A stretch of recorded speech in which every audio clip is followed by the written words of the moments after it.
Bonjour et bienvenue sur le tarot de Malou. Dans cette vidéo, je vous propose de tirer ensemble les énergies du vendredi 3 juillet. Donc on commence tout de suite avec le tarot des flammes jumelles pour tirer l'énergie principale.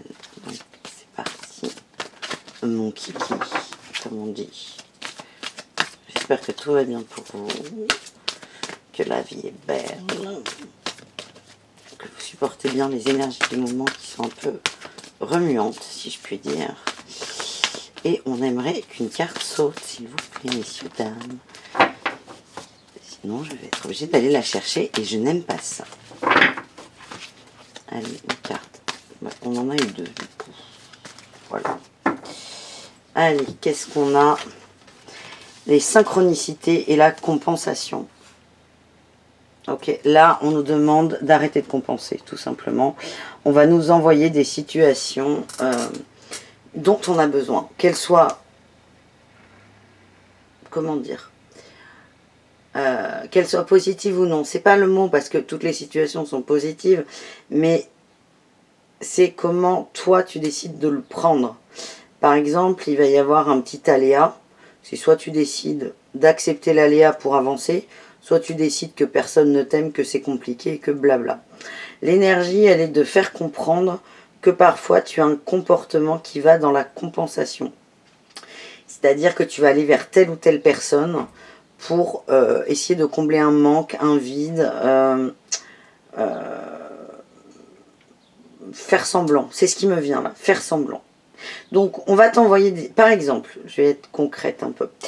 Par exemple, si tu as l'habitude, quand tu t'ennuies, de faire tout ton répertoire pour voir qui est dispo, tu as toujours une liste. En fait, tu vas commencer par les gens que tu as envie de voir et tu vas finir par ceux que tu as moins envie de voir, du coup.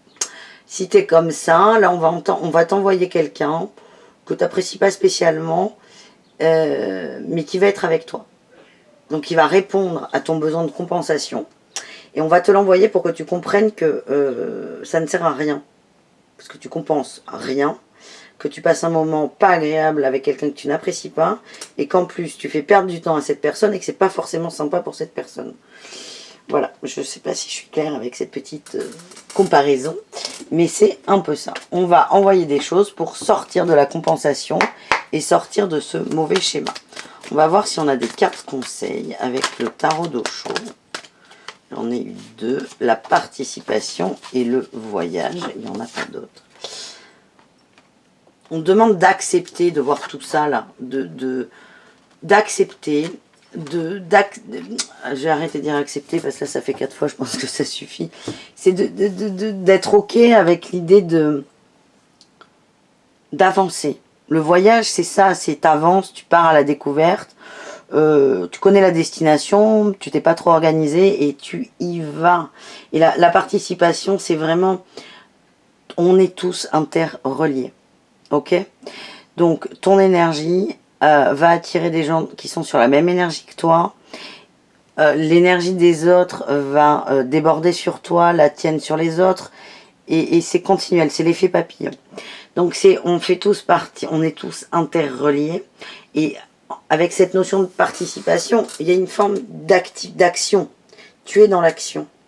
Donc, accepte que tu as, pour reprendre la compensation, un comportement qui n'est pas hyper positif, ni pour toi, ni pour les autres. Accepte que tu en es responsable et donc que tu peux le changer. Et du coup, accepte de partir en voyage. Ça veut dire accepte de changer. La destination, c'est le changement et la fin de cette compensation. Et surtout, accepte l'idée que le chemin, tu le suis, mais tu ne sais pas ce que tu vas rencontrer.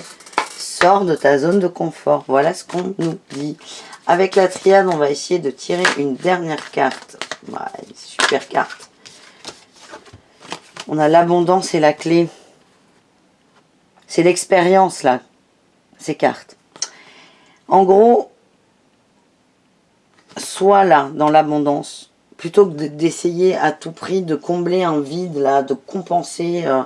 Par exemple, enfin, c'est pas un exemple. Toi, tu veux ça, mais comme tu es sûr de ne pas pouvoir l'avoir, tu vas dire, bon, allez, je mets mon énergie ailleurs. Du coup, tu vas remplir cette autre énergie qui n'est pas la bonne. Ça va te fatiguer, ça va fatiguer les autres, ça va ça va faire une mayonnaise d'énergie qui sont tendues. C'est ce que je ressens. Où personne n'est bien, personne n'est à sa place, personne n'est content. Et là, on te dit que la clé, c'est de revenir sur ce que tu souhaites réellement et d'aller vers ça. Et ton voyage, au bout, c'est la lumière, c'est ça.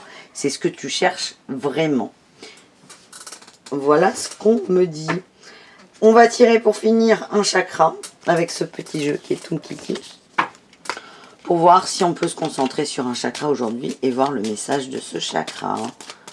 Donc qu'est-ce qu'on a pour ce vendredi? Sur quel chakra? Il y en a trop. Doit-on travailler? Celui-là il veut sortir. Et on va voir s'il n'y a pas une autre. Non, là il y en a trop. Là, le chakra du cœur, on a tiré. C'est une méditation, la carte méditation. Donc je vais vous la lire, je vais voir s'il n'y a pas autre chose. Ils sont pas chauds là. Est-ce qu'on doit travailler sur un autre chakra? Ok, on me dit de vous lire celle-ci avant et après on verra. Méditation du chakra du cœur. Choisissez un lieu réconfortant. Respirez paisiblement avec une sensation d'amour dans vos pensées pour les autres et vous-même. Il est vital de se traiter avec la même gentillesse dont vous faites preuve envers les autres. Méditez en paix, dans le calme, avec la sérénité. Sachez autant donner que recevoir. Visualisez la nature pleine et entière, vibrez dans votre champ de vision. Imaginez la vie qui palpite dans chaque arbre, plante ou fleur.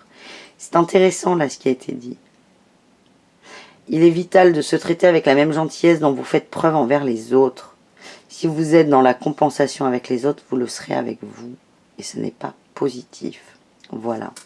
Donc, méditation du chakra du cœur. Et là, on a le droit de tirer une autre carte, du coup. Alors, un autre chakra, s'il vous plaît. Ou peut-être le même. C'est pas moi qui décide. Et non, on a tiré le chakra sacré. Méditation aussi, dis donc. Journée de la méditation. Le chakra sacré est associé à l'eau et au cycle lunaire qui régule son mouvement perpétuel. Lors de la méditation, la respiration doit être profonde et lente. Une promenade au bord de l'eau ou une visualisation positive liée à la puissance des vagues régénère. Tout comme la connexion mentale au lieu d'habitation de son enfance est bénéfique. Toutes les postures de yoga qui ouvrent les hanches comme le papillon sont également parfaites pour ouvrir ce chakra. Si vous ne faites pas de yoga, ne vous lancez pas dans la posture du papillon sans l'avis d'un professionnel. Voilà. Chakra du cœur, chakra sacré. C'est très intéressant ce qui a été dit. Méditation sur le bruit des vagues. J'ai prévu de vous proposer ça cette semaine. Dès que j'ai le temps. Enfin, je l'ai le temps. Dès qu'il fait beau surtout, je prends ma caméra et je vais vous faire une petite méditation de l'océan. Et c'est super que ça arrive parce que ça, c'est aussi un message pour moi. Ça me dit, vas-y Malou, tu n'as pas que de mauvaises idées. Voilà les amis, j'espère que ces énergies vous plaisent. Je vous donne rendez-vous demain. Je vous embrasse très fort. Et aimez-vous et faites attention à vous. Et surtout, le message qui est important là, c'est traiter les autres comme vous aimeriez que l'on vous traite. Voilà. Bisous, bisous, à demain.